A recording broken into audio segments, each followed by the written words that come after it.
À la fin des années 1980, j'ai rencontré la permaculture et donc les écritures de Bill Mollison. Tout comme nombre d'autres personnes, ces mots ont résonné bien chez moi. Lui aussi cherchait un moyen d'agir afin qu'il puisse arrêter la dégradation de l'environnement, la perte de biodiversité, les iniquités dans nos sociétés, etc. etc. Et je suis devenu par la suite un permaculteur depuis maintenant 30 ans. J'ai pratiqué cette ingénierie et j'ai enseigné son usage aux autres. Alors il y a pas mal de gens qui en ce moment ils parlent de changement de paradigme. Nanana. Bah, il y a très peu de propositions holistiques et concrètes en fin de compte. Euh, Nous, on préfère parler voilà, un changement de paradigme, on peut parler de ça, mais aussi d'une évolution. Donc, la permaculture fait partie de cette évolution. Et en grande partie, les permaculteurs sont des pionniers qui créent des systèmes qui sont des manifestations d'un nouveau paradigme. Je pense que tout le monde est au courant maintenant que la permaculture, c'est pas juste un truc de jardinage, hein, c'est une méthode systémique et globale qui vise à concevoir des systèmes, par exemple des habitats humains, des systèmes agricoles. Mais cela peut être appliqué à n'importe quel système. On s'inspire de la science, de la tradition, des ressentis. La permaculture n'est pas une méthode figée, mais un mode d'action. Alors, en majeure partie, les solutions pour les crises d'aujourd'hui, pollution, dégradation de l'environnement, changement climatique, etc., sont connues. Mais, comment dirais-je, les vraies solutions aux crises ne peuvent pas marcher dans les contextes géopolitiques d'aujourd'hui. C'est aussi si simple que ça. Et la raison pourquoi il faut parler d'un changement de paradigme et d'une reconstruction intégrale de nos systèmes de gouvernance, nos économies, nos systèmes agricoles. Alors, dans le contexte de la Journée internationale de vivre ensemble en paix, je veux parler de deux parties de cette reconstruction. Alors, prendre soin de la terre et les humains sont les deux éthiques qui sont au cœur de la permaculture et nous encouragent à créer non pas uniquement des sociétés durables, mais aussi équitables et justes. Alors, on peut dire que l'éthique de la permaculture, donc, prend soin de la terre et des humains, il peut être interprété ainsi. Prendre soin de la terre et des humains est pro-social, l'opposé est antisocial. Donc c'est un changement de cap, c'est un changement de façon de penser, de pro-social. Qu'est-ce que c'est ça? C'est l'antonyme antisocial, c'est le souci de l'autre, c'est l'entraide. Franchement, les partages étaient valorisés pendant plus que 200 000 ans chez nous, les humains. Et c'est de l'invention vers la fin de la période paléolithique et le début de la période néolithique, de la propriété privée, l'héritage, la sédentarisation ont provoqué un malheureux changement de paradigme, donc antisocial. Ce qui est à la compétitivité, l'exclusion, la monopolisation et l'accumulation. Ces comportements sociaux sont récents et ne correspondent qu'à une petite partie de notre histoire en tant d'espèce. Nous pouvons aussi dire qu'ils ne sont pas innés chez l'humain, mais que nous les avons acquis suite à cette transition. Et ils sont aussi, voilà, donc ce qu'on a vu pendant ces crises, pandémies, et c'est beaucoup de comportements pro-social. Les gens, l'entraide, les gens qui ont mis leur vie en danger pour aider les autres. C'est ça qui est inné chez les humains.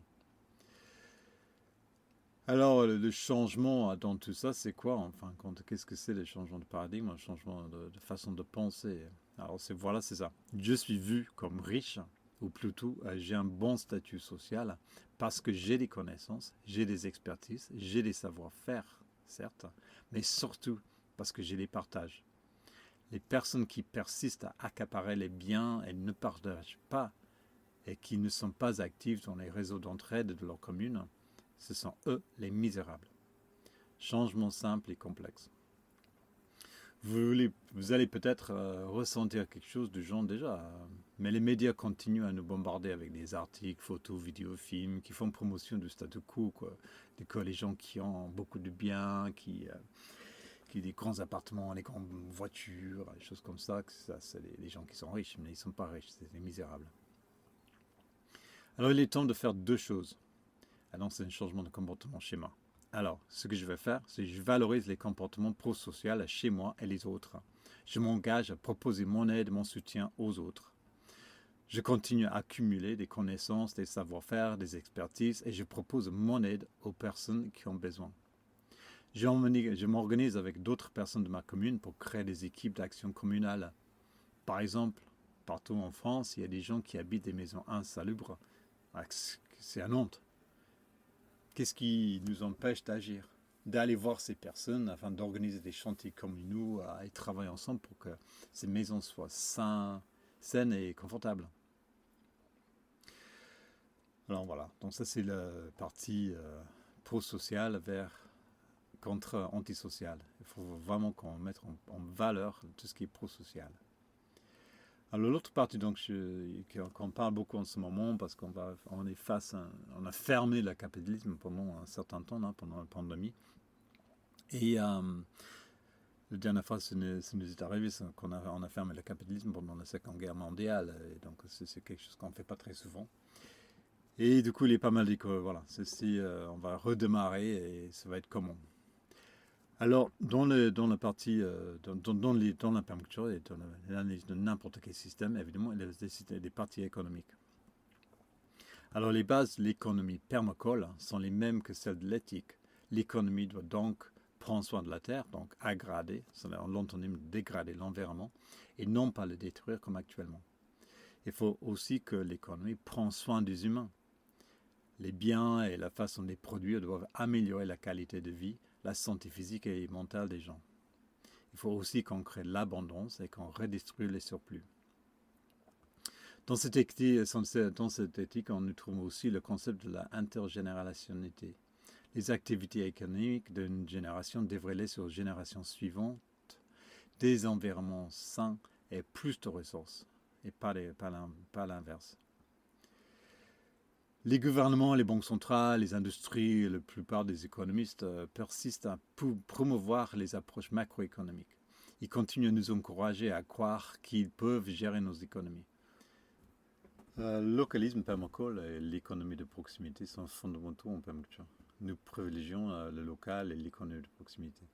En permaculture, le localisme est vu comme la forme d'organisation la plus efficace et qui permet de plus facilement de créer des communes qui prennent soin de la terre et des humains. Il est difficile de trouver des études sur les économies de proximité. Tout le monde reste fixé sur la macroéconomie.